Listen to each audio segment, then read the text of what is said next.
tarde, crianças. Hoje nós vamos fazer um pouco de ciências.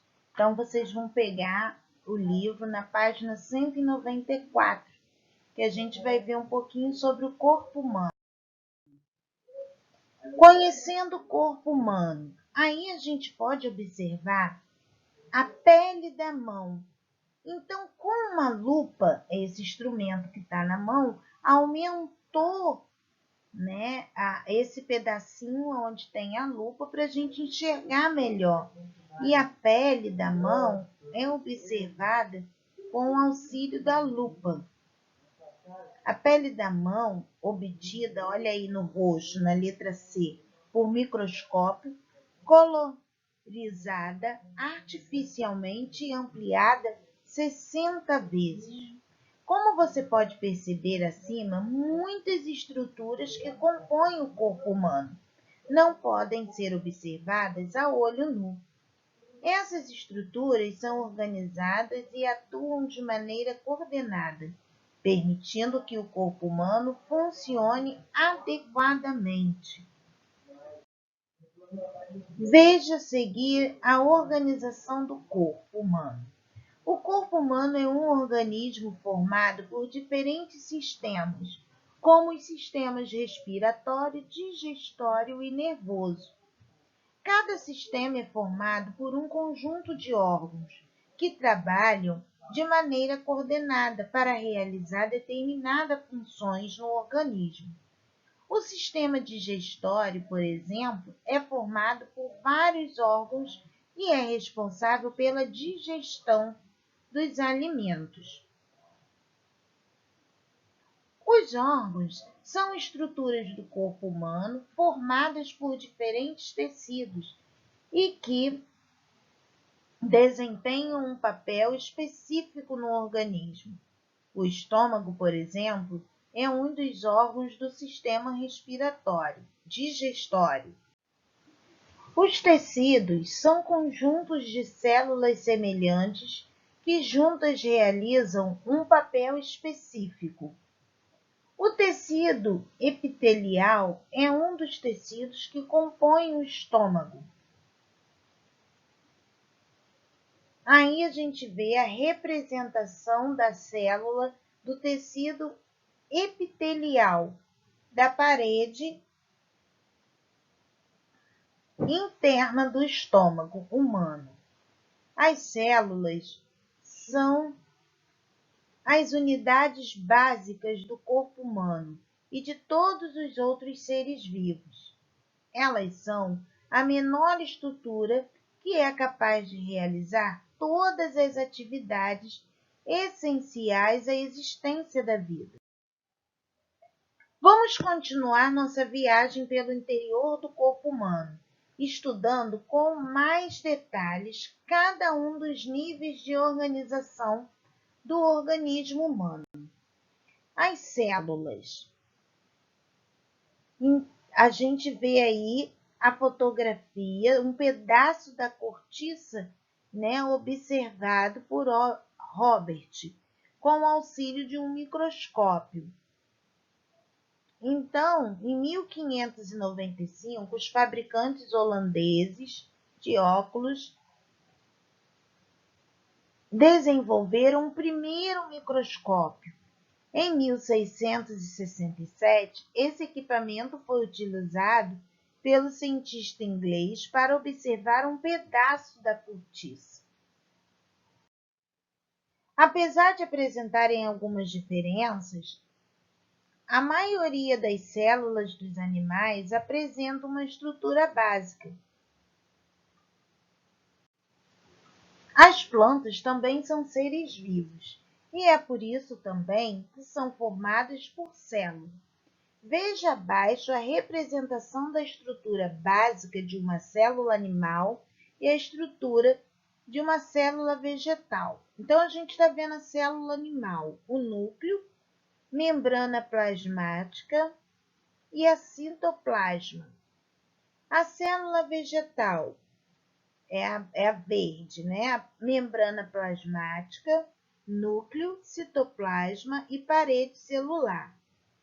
Membrana plasmática fica a camada que envolve a célula extremamente. Citoplasma é um material que preenche o espaço entre a membrana plasmática e o núcleo. O núcleo coordena todas as atividades da célula e a parede celular é a camada rígida que ajuda a proteger e a manter o formato da célula. E esse aí é um microscópio eletrônico. Tecidos. Várias células semelhantes trabalham em conjunto, formando os tecidos, que exercem papéis específicos no organismo. O corpo humano é formado por 4 tipos básicos de tecido. Tecido nervoso está associado a diferentes papéis no organismo, como a coordenação das atividades realizadas pelo corpo humano. O tecido conjuntivo é um tecido mais abundante no corpo humano.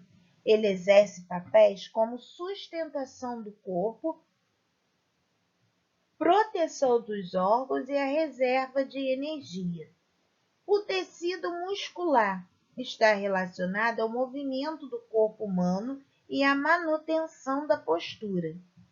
O tecido epitelial reveste extremamente o corpo humano, auxiliando a sua proteção. Aí tem as atividades.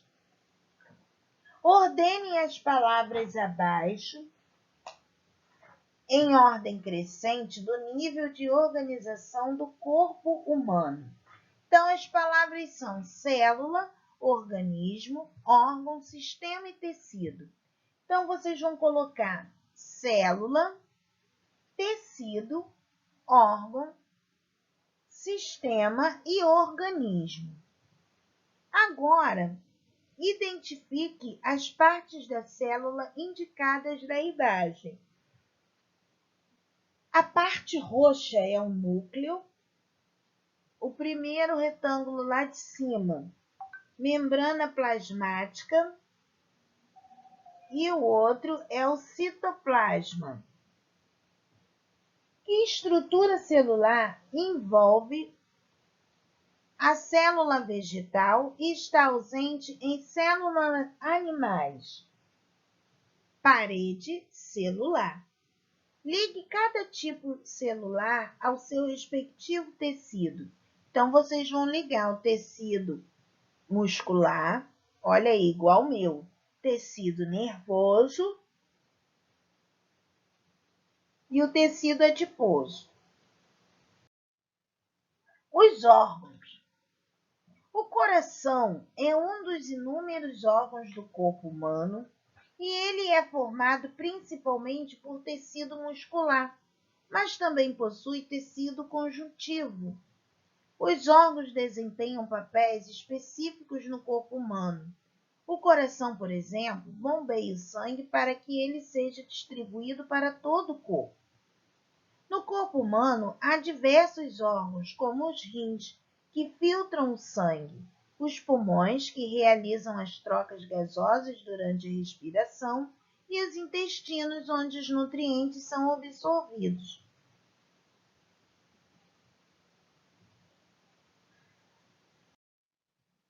Sistemas. Para iniciar o estudo dos sistemas do corpo humano, vamos analisar como ocorre uma importante atividade do nosso corpo, a circulação do sangue. Então, as células musculares compõem o tecido muscular, que é um dos tecidos que formam o coração.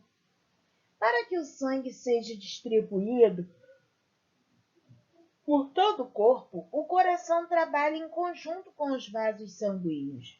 Tanto o coração quanto os vasos sanguíneos fazem parte do sistema cardiovascular.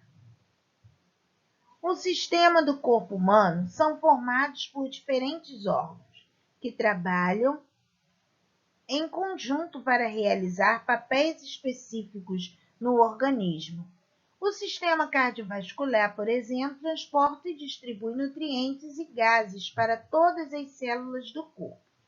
Então, a gente está vendo aí alguns sistemas. Sistema respiratório, sistema nervoso, sistema esquelético e sistema muscular. Os órgãos do corpo humano podem ser reconhecidos pelo formato.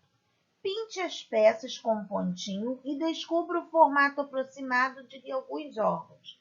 E, em seguida, ligue a imagem ao sistema parente. Então, primeira imagem aí é o sistema nervoso. Segundo, o sistema urinário. E o terceiro, o sistema respiratório. O esqueleto. Fui à feira de ciências com a turma da escola. Vimos vários esqueletos: cachorro, gato, ser humano.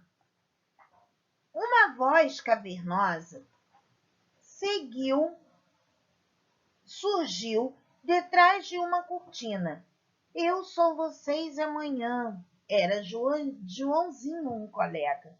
Todos correram assustados. O professor chamou a turma e deu explicações sobre esse esqueleto.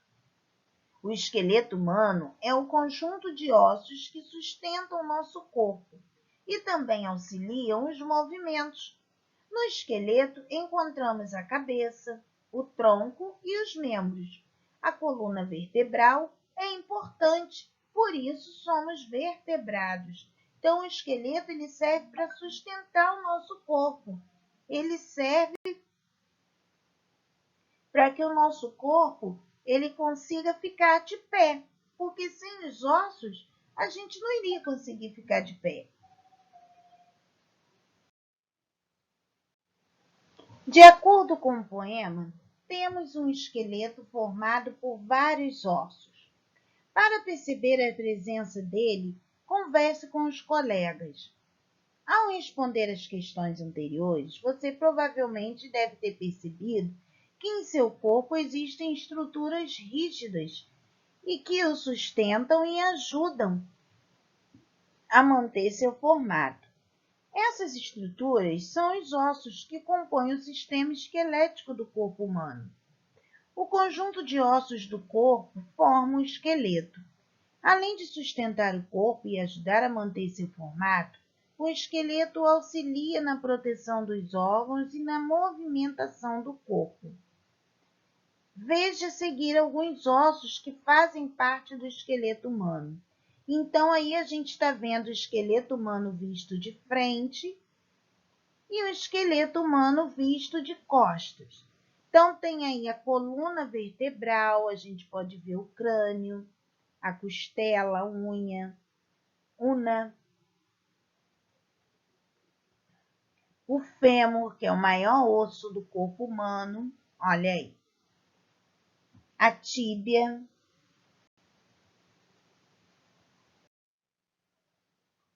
redução do número de ossos. O esqueleto humano começa a se formar durante o período da gestação, quando está na barriga da mãe.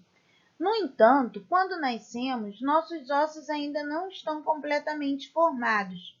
O esqueleto humano é formado por aproximadamente 350 ossos ao nascermos. Quando nasce um bebezinho, ele tem por volta de aproximadamente 350 ossos.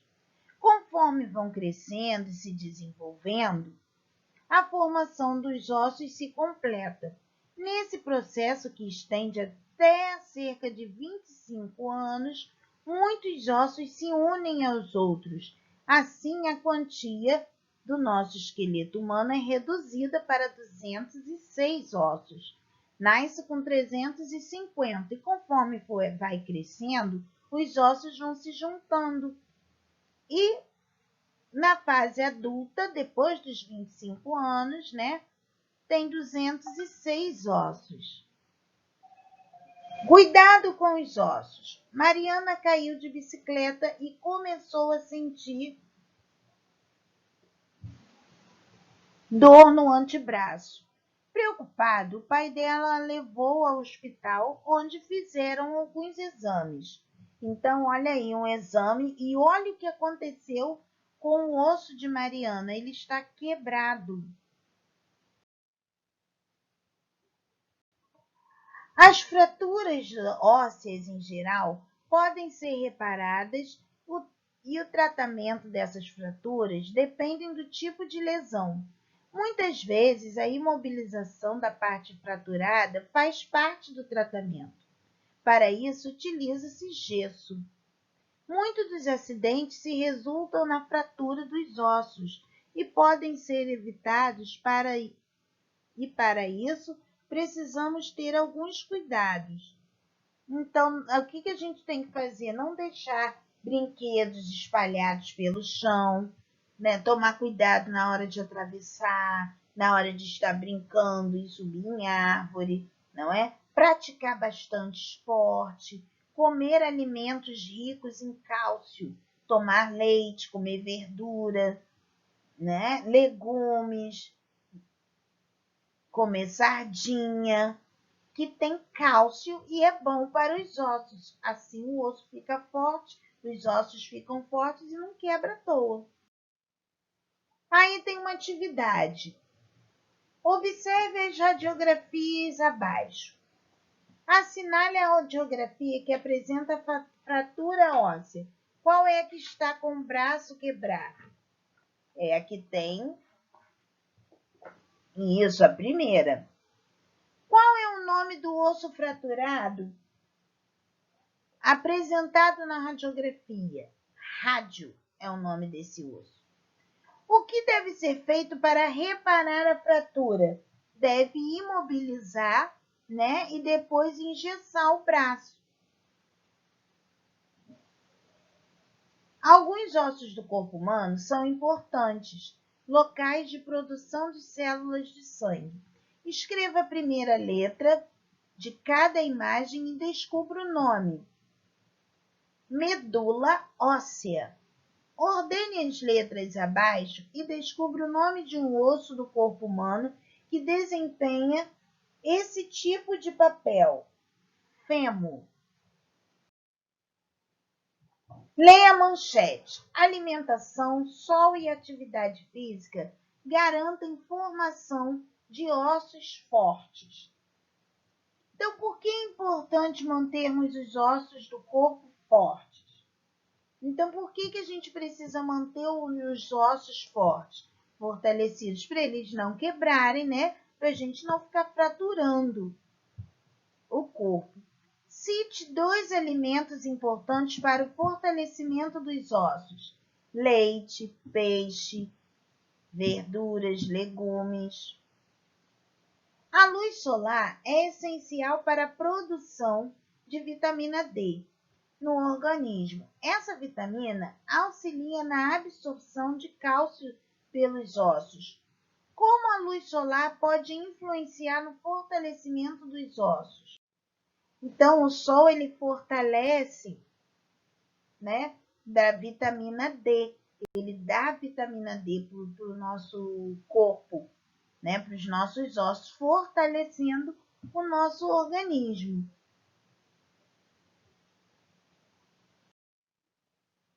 Por hoje, crianças, é só. Por hoje nós terminamos. Amanhã a gente se encontra em outro vídeo. Tchau!